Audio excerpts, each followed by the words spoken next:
All right, welcome back. So before we get started, quick question: are you all be able to access our course materials, BrainLearn, our recording on YouTube, the syllabus quiz, and everything, just to make sure you're good? Okay, sounds good. And do we have any administrative general questions before we start our lectures today? Yes. General question, or at least a lecture question. So on this example right here, for this equation, Right. it has dz over du, dz over dx. There's a typo in there, I think. So that is supposed to be dx. Yeah, so send me a screenshot, I'll update the lecture note. So yeah, if you see a typo, like an obvious typo in the lecture note, just take a screenshot and send it to me. I'll update it as soon as I see fit. Okay, so back to today. So in our last lecture, remember we started talking about, basic terms in thermodynamics, like what is a system, what is a surrounding, what are different types of walls that we were talking about. We also went over a quick review on calculus, right? So basic calculus, and we will start to use these vocabularies and also math to solve for some real thermodynamic problems. So in today's lecture, we'll go over 3 topics basically. First is to, again, refresh your memory on some of the terms you learned in Gen Chem. That includes temperature, the concept of number of mole or the amount of substance, but we want to do it in the more PChem fashion. And then we'll use the ideal gas law. So basically, use the ideal gas law or the Boyce and Charles law, or the experimental observations, to derive the general ideal gas law. At the end of today, we'll extend our understanding of the ideal gas law into the more general setup. Right? So ideal gas law obviously only work for ideal gases, but we'll find out these kind of relationships are generally true to all kinds of systems. We just use ideal gas law as an example. So getting started. First topic first. I'll start from the easier ones, the thermodynamic temperature. So when we're talking about temperature, effectively, we're referring to what we call the zeroth law of thermodynamics. This might sound like common sense, right? If we read it together, what we're saying is that 2 systems that are each found to be in thermal equilibrium with a third system must be found to be in thermal equilibrium with each other. So it sounds jargon-like, but it's like if you have 2 cups of water, both of them are in thermal equilibrium with a thermometer, then these 2 cups of water must have the same temperature, right? So that's just a general gesture. So using the zeroth law of thermodynamics, we can then use a thermometer, right? So for example, if we use a mercury thermometer as our reference point, you put it in a cup of water, it tells you 100 degrees Celsius. You take it out, you put it in a second cup of water that also said 100 degrees Celsius. So these 2 cups of water must have the same temperature. Right, so that's a general gesture. We'll come back and use the ideal gas law to give temperature a more thermodynamic sense of definition later on. But here's just the zeroth law of thermodynamics. Basically say 2 systems in thermodynamics in thermal equilibrium with a third system. These 2 systems are in thermal equilibrium with each other. And then number of moles. So this is, again, a quick review on your Gen Chem concept. When we say the number of moles, we're effectively using one of our universal constant, which in this case, Avogadro number. So for example, the number of the carbon-12 atoms is in exactly 12 grams of carbon-12 is 6.022 times 10 to the 23. And in thermodynamics, we have 2 different ways to describe these atomic weight or molecular weight, and just try to be more specific in what exactly are we talking about. So when we're saying the atomic weight or the relative atomic mass of an atom, or vice versa for molecular weight or the relative molecular mass, we are saying these are the average mass of an atom or a molecule to the mass of the same standard. So when we're saying atomic weight or molecular weight, if you read those terms in your textbook, these are unitless numbers. or relative atomic mass, or relative molecular mass. So these are the relative atomic numbers. They don't have a unit. Alternatively, you can have like an actual atomic mass or molecular mass, abbreviated using only like the small letter m. So these represent the physical mass of an atom or a molecule. All right, and these atomic mass, obviously they're mass, so they have the same unit as your macroscopic mass, like gram or atomic mass unit, AMU.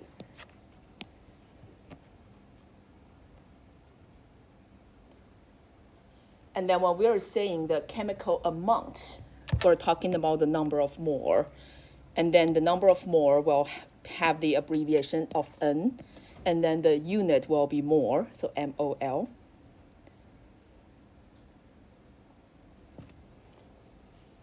And then we can calculate the molecular mass, not the relative molecular mass, but the molecular mass, MI, will be the mass divided by number of mole.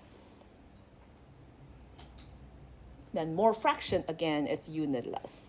So that's just the relative number of mole of the system of interest over the total number of mole in your container. So these should be all like quick review in what you already know, just to make sure like we follow the exact nomenclature in like our PChem textbook. All right, this part should be pretty straightforward, just to, again, to make sure you're using the correct terminology and the correct symbol, correct unit of the question that's being asked. And now let's get to the actual thermodynamics, which is ideal gas law. So before we do that, we're gonna do the ideal gas law in different sections. First, we'll re-emphasize on the unit that we typically use for these physical properties involved in the ideal gas law. And then we'll spend some time looking at the experimental observation, which is Boyle's law and Charles' law, and then using those experimental observation to derive a general ideal gas law. All right. So getting started on unit that's involved in ideal gas law. So when we're talking about ideal gases, first of all, what is an ideal gas? So typically, when we're saying something is an ideal gas, we're saying there's zero force in between the molecules, or in this case, particles, right? So there's zero forces, whether it's attractive or repulsive. They do not interact with each other. They do not feel anything from other particles. So ideal gases means we have zero forces between molecules. And typically, when we're talking about ideal gases, it's never true. It only exists in ideal situations. But when we have a box of gas or a container full of gas, when that gas has like very large volume and very little pressure, means that those gas molecules are inherently very far away from each other. We can say that ideal gas law is a good approximation. So one thing I want to make sure we're on the same page at the very beginning is this quarter we will be using ideal gas law a lot. But please only use the ideal gas law when the question specified use the ideal gas law. Like this is only applicable to ideal gases. It's very nice and easy to use, and we will use it a lot. But just keep in mind, this is just only one simple scenario. The reality is way more complicated. So let's get started on ideal gas law. Now, in ideal gas law, we're talking about the relationship of volume, pressure, temperature, and number of moles. So naturally, let's go over the unit here. So for pressure, the SI unit or the standard unit is Pascal, or like 1 Newton per meter square. And it's a pretty small number if we're talking about pressure itself. And normally when we're talking about pressure in thermodynamics, it's more easy, it's more common that we use something like torr, that's the pressure to exert at 0 degree by a column of liquid mercury to 1 milliliter high with the gravitational force to be like 980. So you can do the quick calculation to show that we have P equals to force divided by area. And your force, the gravitational force, is mass times the gravitational acceleration over area. And your mass is the density times volume times the gravitational force acceleration, and then over area. And your volume divided by area gives you the rho GH. So again, this is your quick physics review in how to convert these terms and where that number comes from. You can actually check this calculation. Let's say we have 1 torr equals to 133.322 Pascal. And you can check this number if we give you like the density of mercury to be like about 13.5951 gram per centimeter cube. Other common units in thermodynamics include like atmosphere or like ATM, where 1 ATM is 750.062 torr, and then 1 bar is about 750 torr. So the reason behind different kinds of unit is, again, thermodynamics is based on experimental measurement. So scientists from different time, from different country, they might be using different unit when they did the experiment. So it's more like conventional. There has been different unit that's being used in thermodynamics. So refresh your memory in how to translate those units. I post like one example question in the lecture notes. Just try it yourself. Very straightforward. And then the experimental part. So to derive the ideal gas law, scientists made 2 sets of observations. Both of them are experimental observations, meaning like the scientists set up the experiment, they had a hypothesis, they tested their hypothesis and derived mathematical relationship between the macroscopic properties. So the first one we have is called the Boyle's law. So this one measures how does your pressure change with respect to volume, right? So whenever we're reading this kind of scientific figure, the first thing you should be looking at, what is my y-axis, what is my x-axis, and what is the condition of this experiment measurement. So this one, we're plotting pressure versus volume for 1 mole of N2 gas. So it's more or less an inert gas, doesn't react with itself at constant temperature. All right. Or the other way to put it is like if we look at the shape of the curve, it very much resembles the curve of like y equals to 1 over x. Or some kind of constant times 1 over x. So scientists, by observing the shape of the curve, we can derive the relationship between pressure and volume at constant temperature.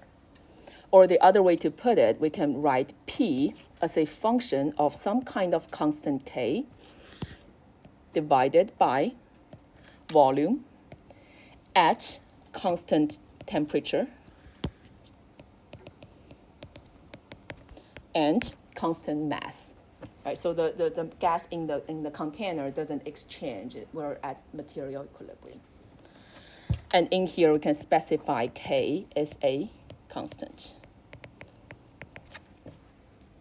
Now, obviously, for different temperature, you can have different constant, but the relationship is always the case.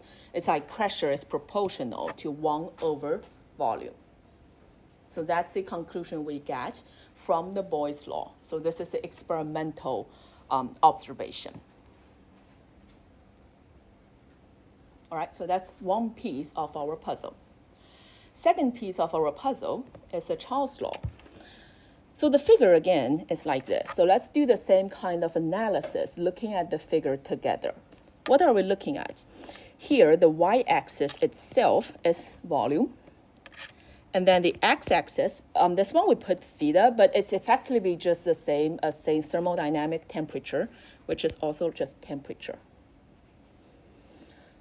So for the Charles law, looking at it, this is experimental observation we get, plotting volume against temperature. Now, theta is basically temperature in degrees Celsius, but when we say like temperature in Kelvin, that's just shifting it to like 273.15. Now we're plotting volume against temperature for one mole of N2 gas again. Now we're at constant pressure. Right, so now we have a similar kind of mathematical relationship between volume and temperature at constant pressure.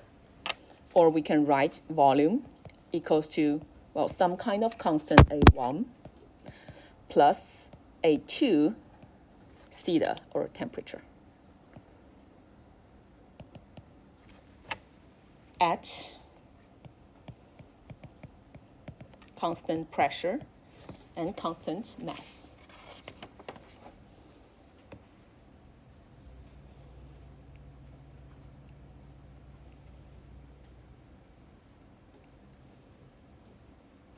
All right, and the way people come up for the ideal gas absolute temperature scale rooted in the Charles law experiment.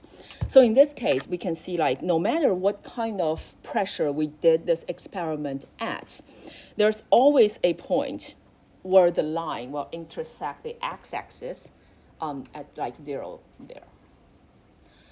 Or the other way to say it is the extrapolation of the low pressure, pressure versus theta of any gas will intersect this temperature axis at negative 273 degrees Celsius. So this point is like we can never have zero. We can never have zero volume, but we always intersect, or we predict the curve will intersect at the same point where your temperature is negative 273 degrees Celsius. And hence, that's where we come from the idea of absolute zero. It's like we can never go lower than that temperature. Otherwise, we're predicting a negative volume, which doesn't make any sense, doesn't make any physical sense.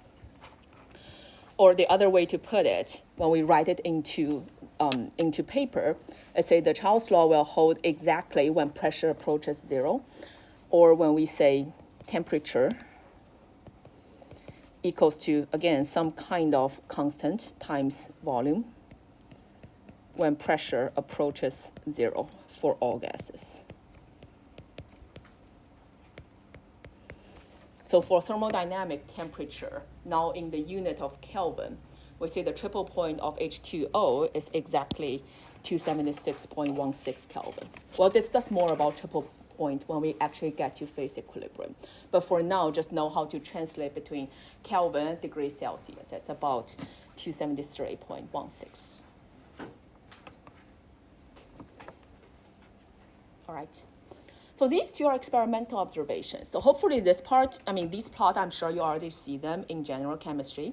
Again, I just want to refresh your memories whenever we're reading experimental observations, when we're reading these plots, how do we approach it? Right? You first look at what is my y-axis, what is my x-axis, what is the condition of this experiment, and how do we use mathematics that we already learned to derive relationship between your x and y-axis at the given condition. So now we have these two pieces of form, and this one is a example of unit conversion, so try it yourself. I have the answer key posted. Now we have the two pieces of information. We're ready to try to derive the general ideal gas law together. So what do we have? We have the Boyle's law. I'm just gonna rewrite it here. So that, remember, we say like pressure times volume equals to constant, or we say like pressure equals to constant divided by volume. That's the same thing. At constant pressure and mass.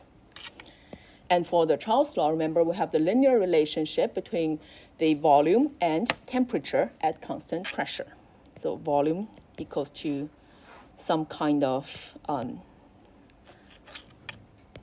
linear relationship between temperature at constant pressure and mass.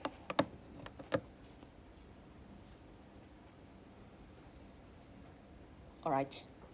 So now let's imagine we're changing all of these things like pressure, volume, and temperature all at the same time and see how do we get to our ideal gas law. So I'm gonna do this derivation on the board. Feel free to do it with me together. I'll also post the derivation on our annotated notes. Let's see.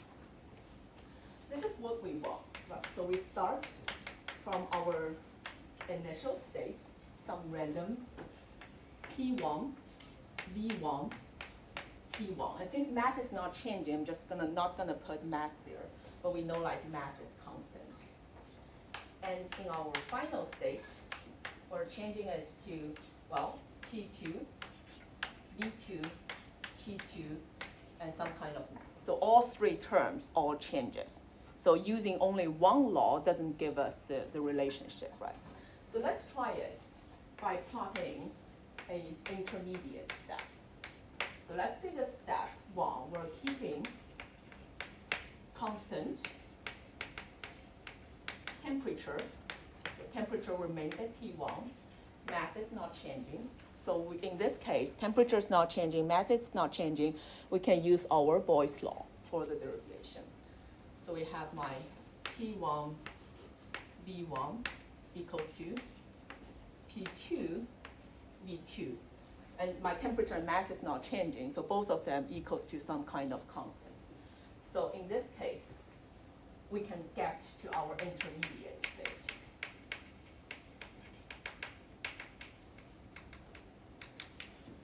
T2, V2, T1, and mass m. Right, so the relationship between my P1, V1 will equal to P2, V2 using the Boyle's law. And then for the second step, now we can keep my P2 and also my mass unchanged.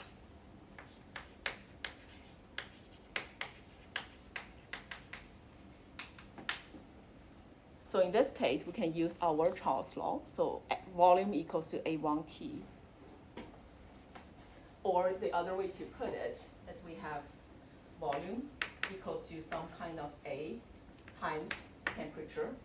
Or you can write the V over temperature always equals to a constant. So in both cases, whether it's V2, T2, or, well, V2, T1, which is this one, or my V2, T2.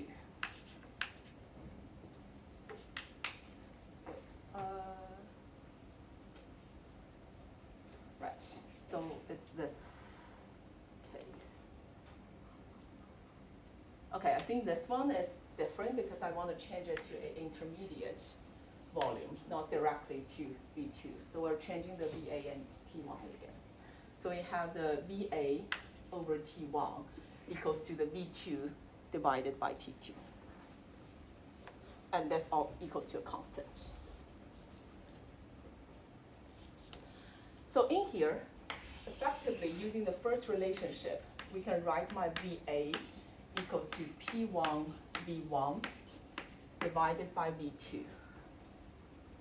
Right, and plug in this relationship into here, into the VA in this case. We get my P1 V1 divided by T1 equals to V2 T2.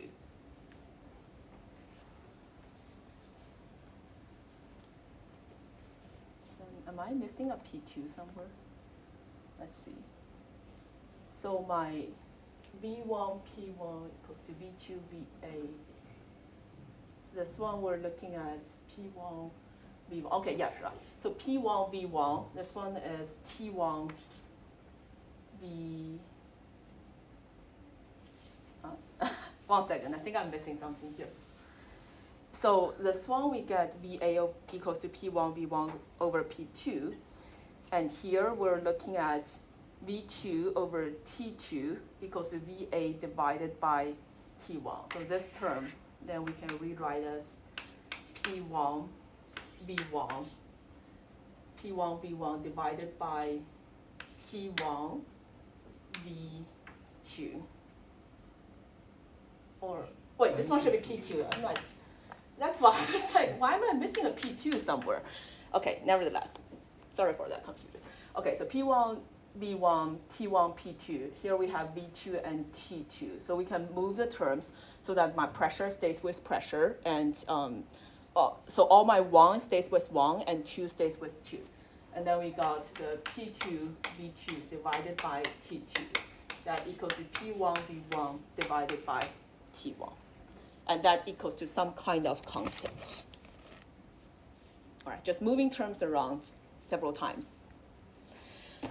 Or the other way to put it is our final result here, using both the Charles' law and the Boyle's law, we end up deriving a general relationship for all ideal gases. We have V2P2 divided by T2 equals to P1 V1 divided by T1. And that equals to some constant. And note we're talking about constant mass. And for ideal gases.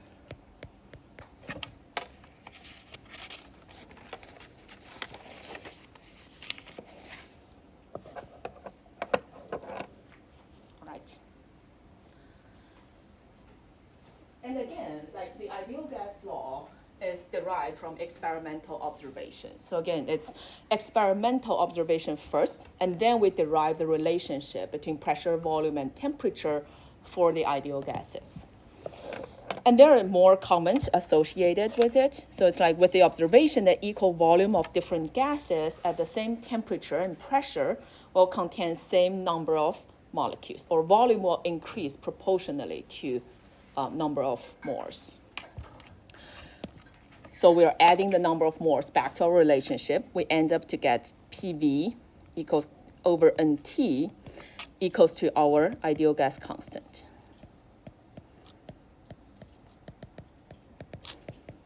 Or the other way to put it is PV equals to nRT for ideal gases.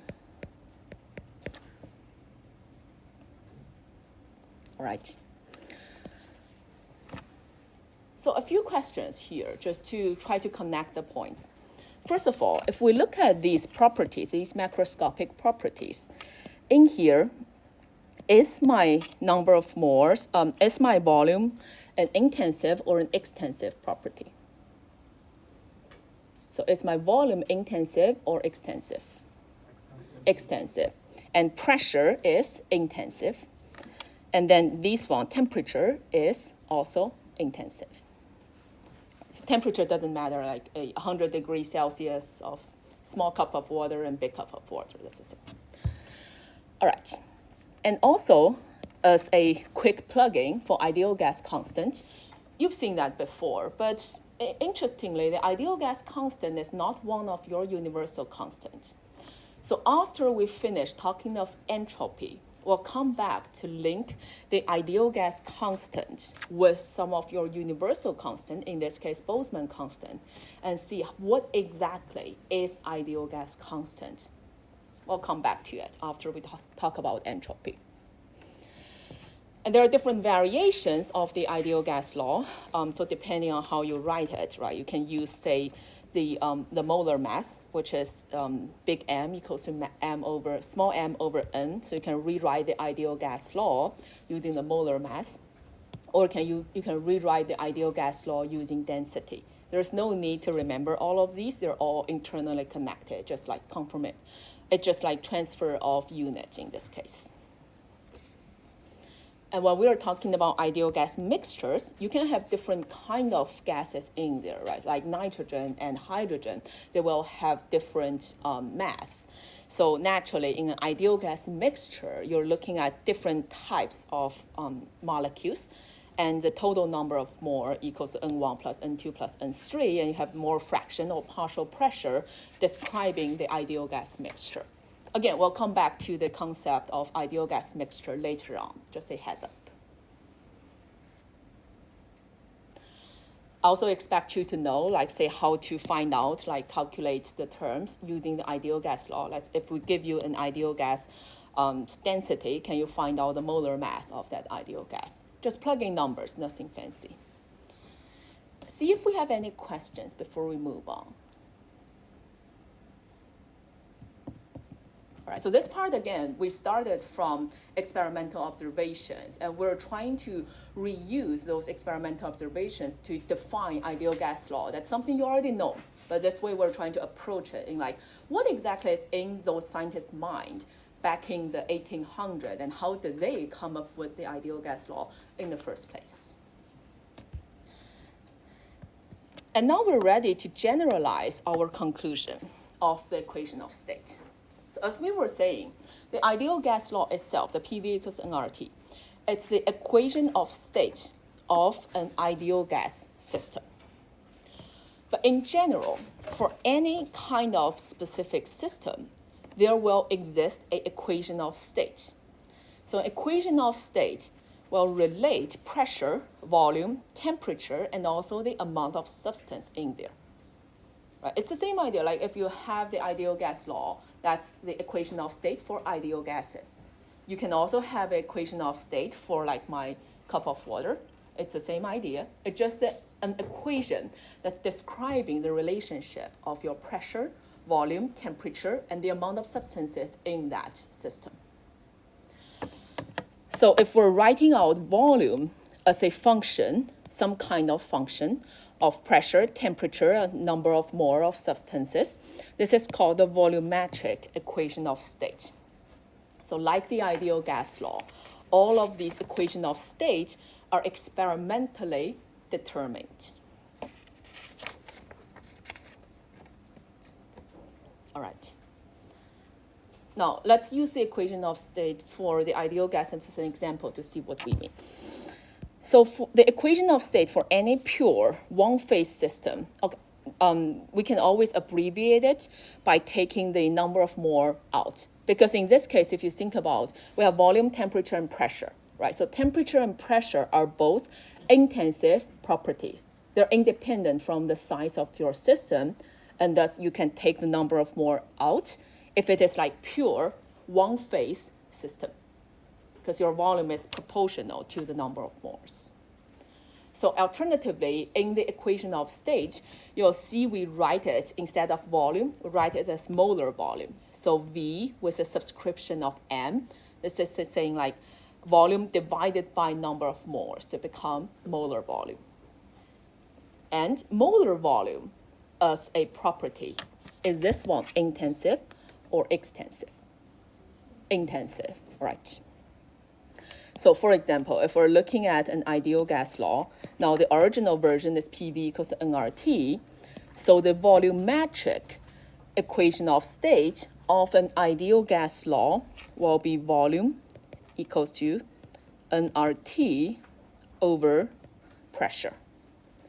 Or the molar volumetric equation of state is Vm equals to RT over P. All right. And as we were saying, you have different kind of system, and for each system, experimentally, we should be able to get a relationship between all these properties. Like we went over ideal gases, assuming there's no forces between the particles whatsoever. The more well representation, like the Van der Waals equation of state. So now we're looking at a different kind of system. Now, instead of the molecules don't talk to each other, in the Van der Waals gas law, we're assuming gas molecules are behaving as solid balls, right? So they will not all, they will bounce to each other when they occupy this close enough space. So there will be some kind of volume associated with that specific molecule. And at certain distance, they will attract each other. So in this case, the first term here tells us the gas molecules will attract each other at certain distance.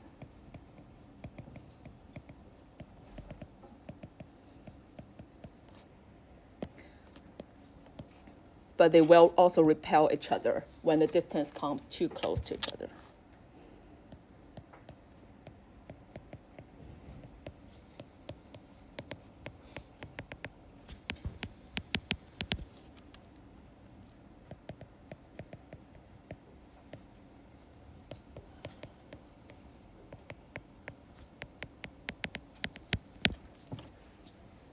right. So some kind of example question might be, now using what we just learned with the ideal gas, can we apply that to the van der Waals gas? Right, so a simple question in your textbook is write the van der Waals equation using molar volume instead of volume and number of moles. And also the other question is, well, if we're using bars, cubic centimeters, moles, and Kelvin as a unit for your pressure, volume, number of mole, and temperature, can you write out the unit for your coefficient A and B in the van der Waals equation? Right, so it's like imagine applying the same kind of logic into a different equation of state. So let's work on this together, right? So the first one is quite straightforward. Now, what we're looking at is we know Vm equals to V over N. So back to the original equation of state, well, let's do this way. We can divide both ends. So whenever you encounter something like volume and N, like this one, you can effectively rewrite it as P plus A over Vm square. And then for the rest of the terms, for this part, we can divide both ends by N,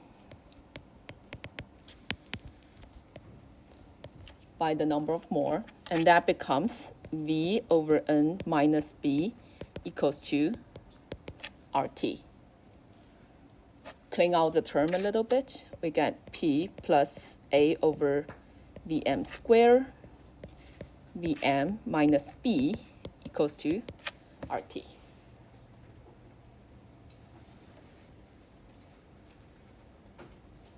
So far so good? And then for the second question, I'll do the easy one, and you'll do the hard one. You can check that with my annotated note. So it's asking me for the unit of A and B. So in this case, whenever you see two terms that are plus and minus to each other, whenever these terms you're able to add them together or subtract one from each other, meaning they have the same dimensionality, they have the same physical meaning, right? They have the same unit. So in this case, we're looking at Vm must have same unit as your coefficient B.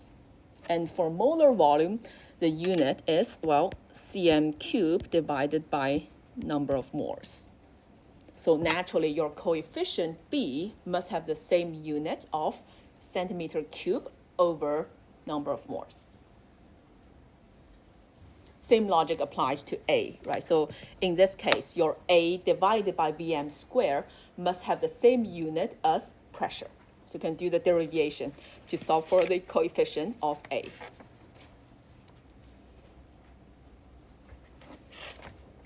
How are we doing so far? Right, we're just taking one step away from the pure ideal gas law to see, like, what if we have a real equation of state? The same kind of rule will also apply. It's just moving the terms, and don't get scared by these mathematical functions.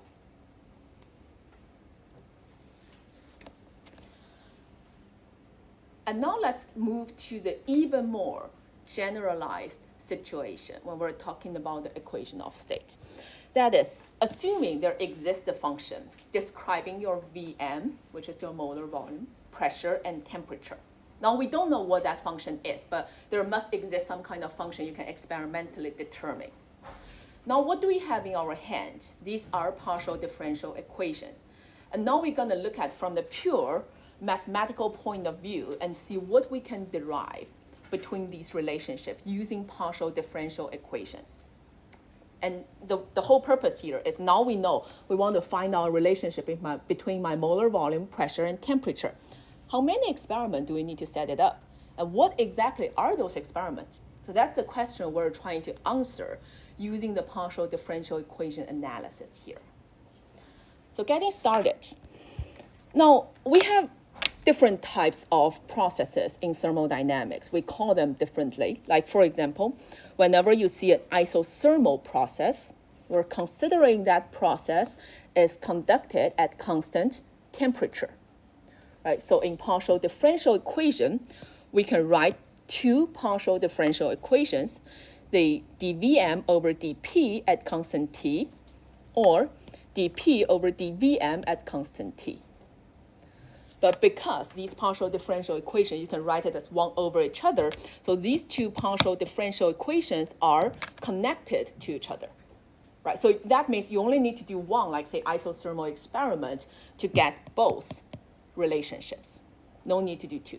Right? So we're trying to reduce the amount of experiment we need. Because right now, if you do like mix and match of 3 variables, you come up with like 6 different experiments you can potentially do. So remember our goal here. What's the minimum amount of experiment we need to determine the relationship between these 3 properties? So getting started, isothermal, you only need one of them to determine the relationship between your Vm, the molar volume, and pressure at constant T. Same apply to constant pressure, which we say isobaric process. Right, so isobaric, constant pressure, we're keeping the pressure outside the bracket. And again, in this case, the reason where we can do this one is like dz over dx at constant y equals to 1 over dx over dz at constant y. Right, it's the same idea. We only need one isobaric experiment to get both partial differential equations because they're connected to each other. And the same for constant volume experiment. We call it isochorus experiment. And that is, well, you can have dP over dt at constant Vm, or the reverse of dt over dP at constant Vm. Right, so using pure calculus, we end up to say, okay, we don't need 6 experiments. We only need 3. But can we reduce it further? So yes, we can. We can further reduce it using the cyclic chain rule. So this is the equation we had before, the cyclic chain rule. Remember when we have like dx over dy at constant z times dy over dz at constant x, and then dz over dx and constant y equals to -1. So here my x, y, and z are my pressure, molar volume, and temperature. So rewriting the cyclic chain rule, we end up getting this relationship here.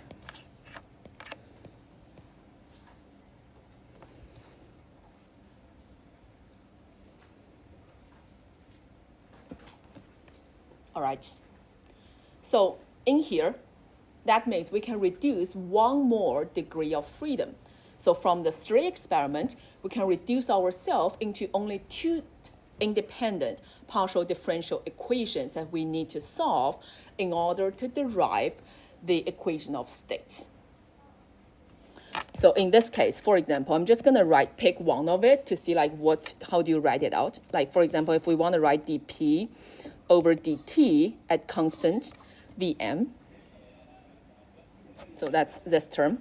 So basically I'm moving this term all the way to the right, or moving the other 2. So that equals to my negative dP over dVm at constant T times dVm over dt at constant P. Let me highlight this negative sign here. Or if you use that flip again, you end up getting the negative on the top. We have the dVm over dt at constant P, and on the bottom, we have the dVm over dP at constant T. So this one is just reusing the dz over dx at constant y equals to 1 over dx over dz at constant y. My writing is much better in the annotated notes, so don't worry if you can't like write out this. But nevertheless, what is our conclusion here? Our conclusion is in order to get a relationship between the 3 variables, molar volume, temperature, and pressure, we only need 2 sets of experiments. We only need 2 partial differential equations in order to define the relationship between these 3 properties. So now it's time to give them a name, right? So in thermodynamics, we commonly talk about the thermal expansivity thermal expansivity, or the cubic expansion coefficient. We abbreviate it as alpha. So this alpha itself describes the relationship between your molar volume and temperature at constant pressure. Right, so it's cubic expansion, it's at constant pressure. We're describing the relationship of your volume and temperature. Also, we have the isothermal compressibility. So isothermal compressibility is abbreviated as a little k or chi. It's a function of temperature and pressure. And it's, again, the 1 over molar volume minus 1 over molar volume, and then dVm over dP at constant T. So isobaric, constant pressure, and constant temperature. So alpha and chi, these are the two partial differential equations you can experimentally measure and use these equations to derive the equation of state. Like if you calculate alpha and chi for your ideal gas law, you'll find out those were your Boyle experiment and also the Charles experiment. So I'll leave like a quick, I wouldn't say homework, but this is something we will do together. And I hope that's gonna define like how the most complicated math we will do in this entire quarter. So if you are fine with this level of math, you'll be fine this quarter, all right? So this one is, for example, let's thinking about a van der Waals equation of state. Now this equation of state is way more complicated than the ideal gas law. Now, can you solve the partial differential equation, like to express your, for example, thermal expansivity, express it in like molar volume, temperature A and B, and also gas constant R for the van der Waals equation of state? All right. So as a quick hint, we only have 3 minutes, but I want to give you a hint for you to try it on. There are 2 different ways you can do it. One is you can use the cyclic chain rule to write like dVm over dt at constant P, dt over dP at constant Vm, and dP over dVm at constant T equals to -1. So the whole point here is it's like we don't have a real expression of dVm in the van der Waals equation. You really don't want to solve that quadratic equation and then do the partial differential equations, too complicated. So using the cyclic chain rule and express your dVm over dt at constant P using like dt over dP, which is something it's much straightforward to expressing, or dP over dVm in here. So using the cyclic chain rule, that's one way to do it. The second way to do it is taking this entire van der Waals equation and on both ends do the differential of d over dt on both ends.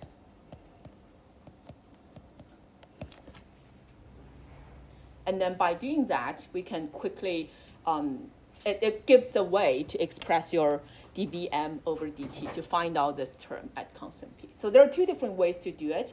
Try it out. We'll also do it together in our next lecture. I know I'm behind. We'll also do that together in our next lecture. And this is as complicated as our calculus will go. So if you're good with this derivation, you'll be totally fine this entire quarter. And if you feel like struggling with this derivation, it's a timely reminder of like, these are the things you should review in your calculus textbook. All right. And I'll see you on Wednesday.